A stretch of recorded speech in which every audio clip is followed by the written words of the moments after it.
Assalamualaikum guys, oke kembali lagi bersama Draft Movie Review. Piye kabar Re? Terima kasih buat para penonton setia Draft Movie dimanapun kalian berada. Semoga kalian semua selalu sehat ya. Kali ini Draft Movie sudah merangkum sebuah film yang berjudul R.I.M. Bagaimana keseruan filmnya? Gak perlu banyak basa-basi lagi, ini dia alur ceritanya.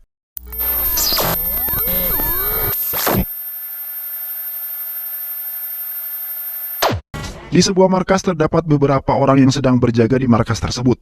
Ada seorang kakek-kakek yang belum diketahui namanya, sebut saja kakek Arkan. Dia adalah pemimpin kelompok mafia yang ada di sana. Dev Singh menelpon untuk membicarakan sebuah strategi yang mereka rencanakan. Namun jika strategi ini gagal, maka Dev Singh akan ditangkap oleh pihak yang berwenang. Kemungkinan kakek Arkan meminta ajudannya untuk menelpon seseorang yang bernama Nawas. Kakek yang belum diketahui namanya itu mengatakan kepada Nawas bahwa kali ini di India harus melihat lebih dari apa yang terjadi di Mumbai dan Hyderabad. Di sebuah jalan raya melaju sebuah mobil hitam lalu berhenti di pinggir jalan. Lalu ada seorang laki-laki yang kita sebut saja Bos Johan. Bos itu kemudian memakai jas dan kacamata hitam kemudian keluar dari mobil itu yang nampaknya sedang menunggu seseorang. Kemudian datang seorang dengan berbadan besar yang kemudian menyeret bawahannya untuk dihadapkan kepada seorang bos. Bawahan itu meminta maaf pada bos karena telah melakukan kesalahan.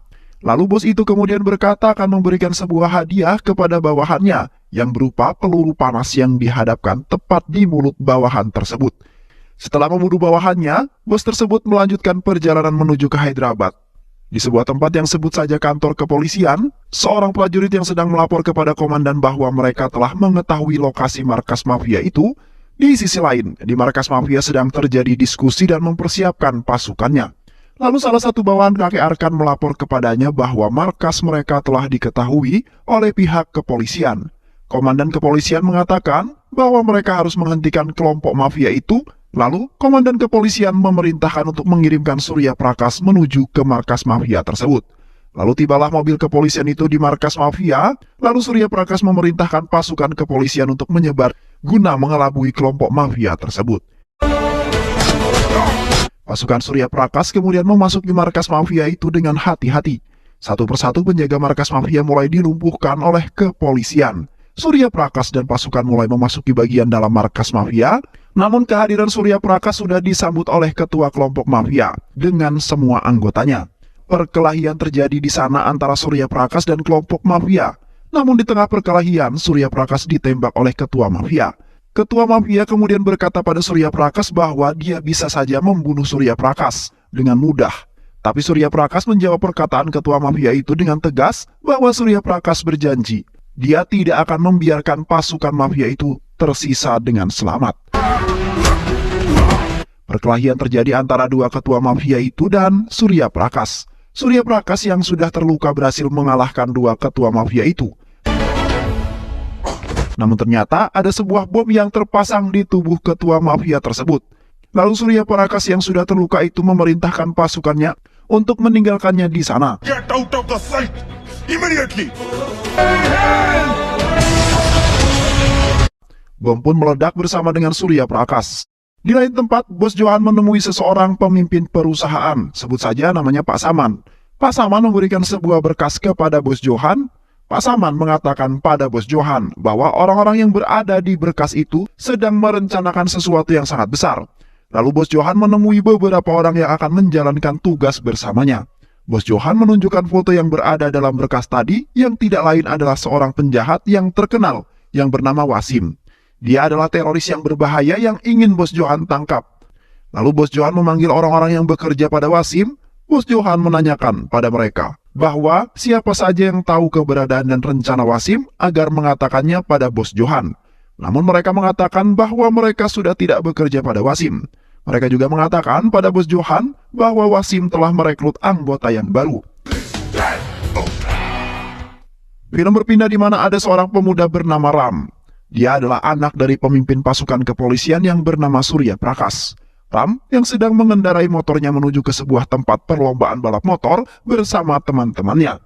Dia membonceng temannya untuk mengikuti perlombaan itu, namun temannya menolak karena itu perlombaan yang sangat gila, di mana mereka mengendarai motor dengan menutup mata mereka. Namun Ram meyakinkan temannya bahwa Dewa Krishna akan melindungi mereka. Hey, sanitizer!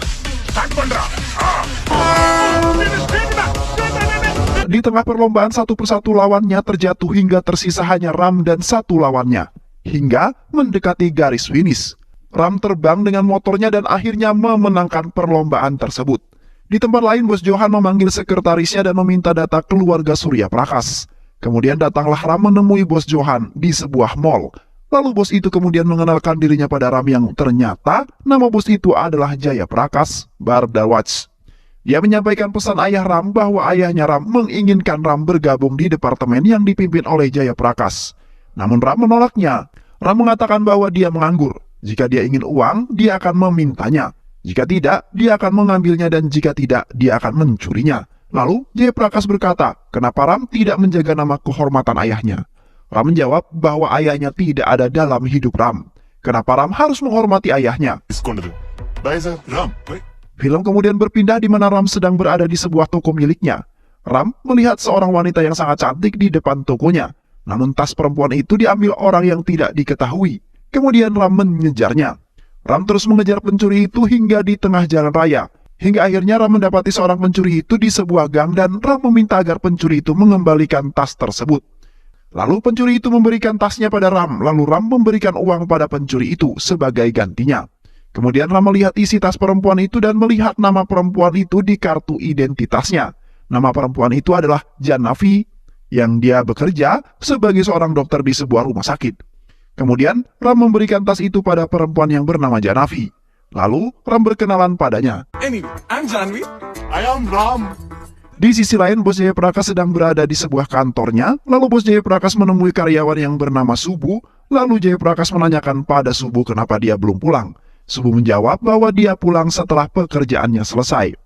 Ketika Ram mengajak temannya di sebuah rumah sakit untuk menemui Janavi di tempat kerjanya, kemudian Ram berpikir bagaimana cara agar Ram bisa bertemu dengan Janavi.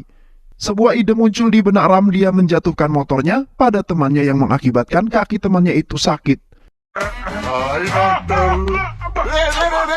Ram ingin agar dia bisa selalu bertemu dengan Janavi, namun selalu dokter lain yang dia hadapi. Shock treatment. Cigarette తాగుతావా? మందు తాగుతావా? Di tempat lain, di mana Bos Jaya Prakash menemui Ram dan menanyakan apakah Ram sudah memutuskan pilihannya. Namun Ram masih belum mau bergabung dengan Departemen Jaya Prakash. Ram kembali menemui Janavi dan berusaha menyatakan cintanya pada Janavi.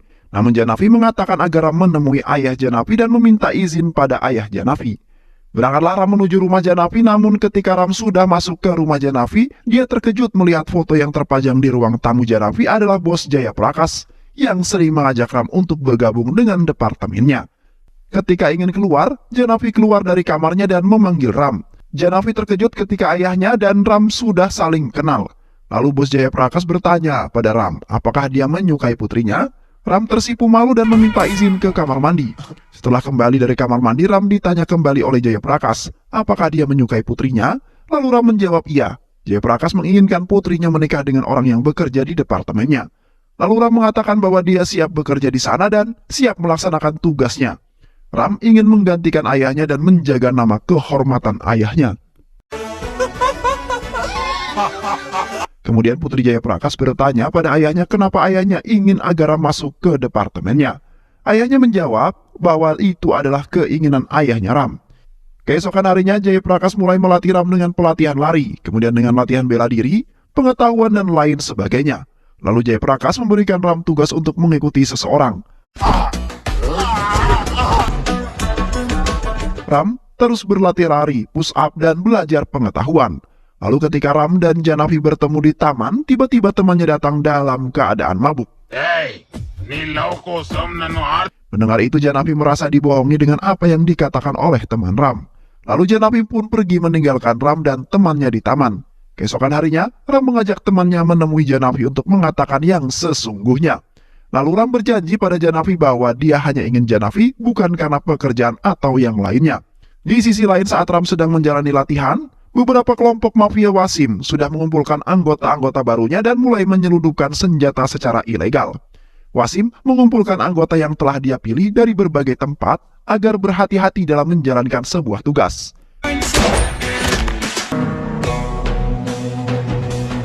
Jeluk Pujitana. Oh iya Jeluk. Di tempat lain, Bos Jayaprakash memanggil sekretarisnya dan menanyakan di mana lokasi Subu saat ini. Di sisi lain, Subu telah ditawan oleh Wasim dan pasukan di sana. Wasim meminta agar Subu memberikan data departemen milik Bos Jayaprakash. Subu diancam bahwa keluarganya akan dibunuh oleh Wasim, namun ketika Subu telah memberikan data itu, justru Subu ditembak oleh anak buah Wasim. Bos Jayaprakash mengingat perkataan yang diucapkan Subu waktu itu. Lalu Jayaprakash meminta agar sekretarisnya mencari di mana Subu dan keluarganya terakhir terlihat. Kemudian data telah ditemukan di mana salah satu anak buah Wasim yang bernama Aju yang telah melakukan ini terhadap Subu. Lalu, Bos Jayaprakash meminta lokasi di mana Aju berada. Bos Jayaprakash datang ke tempat Aju berada di sana. Sudah ada beberapa anak buah Bos Jayaprakash yang menawan Aju dan ibunya. Di sana, Aju mengatakan bahwa Wasim telah menyiapkan 6 orang di Yakub. Lalu, Jayaprakash menanyakan di mana lokasi Wasim, namun Aju tidak mau mengatakannya. Bos Jayaprakash menodongkan pistol di kepala ibu Aju agar Aju mengatakannya. Lalu ibu Aju melarang Aju untuk mengatakan lokasi di mana Wasim berada. Ibu Aju menarik pistol yang ada di tangan Jayaprakash lalu membunuh dirinya sendiri. Jayaprakash pun menembak Aju karena tidak mau mengatakan di mana lokasi Wasim. Jayaprakash meminta sekretarisnya agar mencari data, nomor, dan detail milik Aju. Setelah Jayaprakash mendapatkan informasi yang cocok, dia berangkat bersama timnya menuju lokasi yang telah dicari. Setelah itu Jayaprakash menelpon Ram agar segera menemui Jayaprakash. Dari Jani dosa. Setelah sampai di lokasi, Jayaprakash memasuki wilayah kelompok mafia itu satu persatu. Penjaga mulai dilumpuhkan oleh Jayaprakash. Namun di sana Ram ketakutan dan menelpon temannya. Tiba-tiba muncul Wasim di sana dengan anak buahnya. Perkelahian pun terjadi antara pasukan Wasim melawan Jayaprakash dan pasukan Jayaprakash melawan Wasim. Namun, Wasim tiba-tiba menyerahkan diri pada Jayaprakash. Ternyata itu hanya sebuah jebakan yang dibuat oleh Wasim. Wasim sudah menyiapkan beberapa anak buahnya untuk menembak Jayaprakash. Tiba-tiba Ram muncul dan menembak anak buah Wasim yang bersembunyi dan Ram berhasil menyelamatkan Jayaprakash dan anggotanya.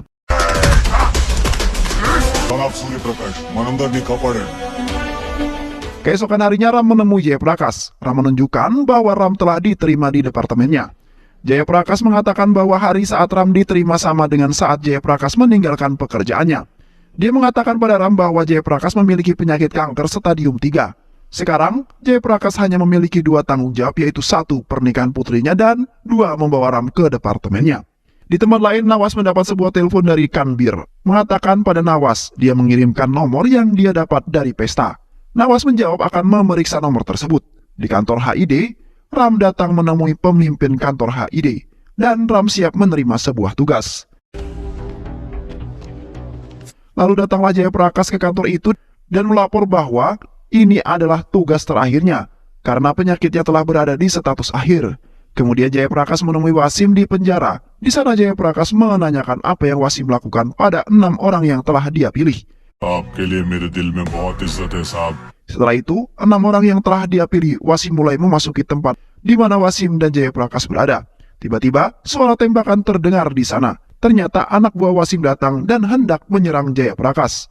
Di sana Ram berusaha menyelamatkan Jayaprakash, namun Jayaprakash menyuruh Ram untuk menyelamatkan Wasim, agar Wasim dibawa ke rumah sakit.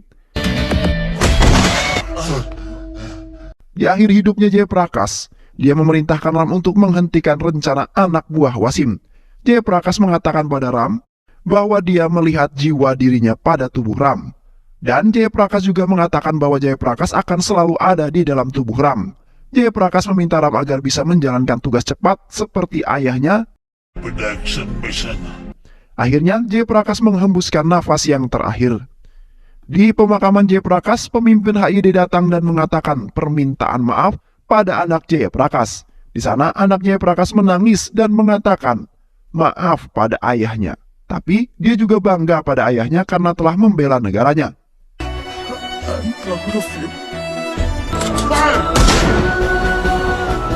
Film berganti di mana Ibu Ram memberikan peninggalan ayahnya pada Ram saat dia mulai tugas pertama. Peninggalan itu berupa video ayah Ram saat bertugas. Di video itu ayah Ram meminta maaf apabila suatu saat nanti terjadi apa-apa pada ayahnya. Ayahnya juga berpesan agar dia bisa menjaga ibunya. Lalu Ram datang ke kantor HID dan menemui pemimpin itu. Lalu bertanya kenapa dia melakukan ini pada Jayaprakash. Lalu pemimpin HID itu mengatakan bahwa dia adalah salah satu dari jutaan umat Islam yang menganggap cinta tanah air dan mentaati aturan Islam adalah hal yang sama. Namun ada beberapa orang yang mengkhianatinya. Lalu pemimpin itu juga mengatakan dia akan membalasnya pada negeri ini dengan kematianku. Lalu pemimpin itu membunuh dirinya sendiri dengan menembak kepalanya.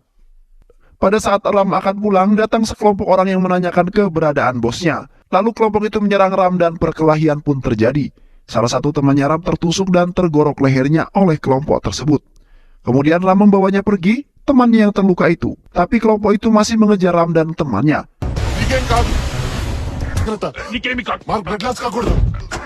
Kelompok itu berkelahi dengan Ram di tengah jalan. Ram meminta agar dia mengatakan siapa yang memerintahkan mereka, namun mereka tidak mau mengatakannya. Film berganti di mana Ram menemui Fahri, di mana Fahri telah mengawasi tempat persembunyian pemimpin yang mengirimkan kelompok yang menyerang Ram. Fahri mengatakan di sana penuh penjagaan. Lalu Ram mengajak Fahri untuk pergi ke sana. Di sana Ram berjumpa dengan orang tua, sebut saja namanya Syawas. Setelah itu Fahri diminta Ram untuk mengikuti jejak kakek Syawas di tempat tersebut. Lalu setelah kakek Syawas masuk ke sebuah kamar mandi, Fahri sudah siap di dalamnya dengan membawa bius. Lalu kakek Syawas dibius oleh Fahri dan dibawa ke sebuah ruangan untuk diinterogasi bersama Ram. Setelah kakek Syawas sadar, dia bertanya pada Ram apa yang Ram inginkan. Ram menjawab apa yang kakek Syawas ketahui tentang rencana Wasim. Lalu Ram menampar kakek Syawas karena tidak menjawab pertanyaannya. Kakek Syawas menjawab bahwa dia hanya mengikuti instruksi partai. Kakek Syawas hanya meneruskan hadiah dan pesan dari mereka. Lalu Ram berkata apa hubungan Wasim dengan partai. Kakek Syawas menjawab, Wasim adalah seorang teroris. Kakek itu mengatakan bahwa banyak orang mengira teroris untuk agama dan mendapat kendali atas negara. Kakek Syawas mengatakan kemudian memukulnya. Memarahi atau bahkan membunuhnya tidak akan mengubah jawabannya. Kemudian Ram menulis sebuah angka yang menuju ke sebuah teka-teki.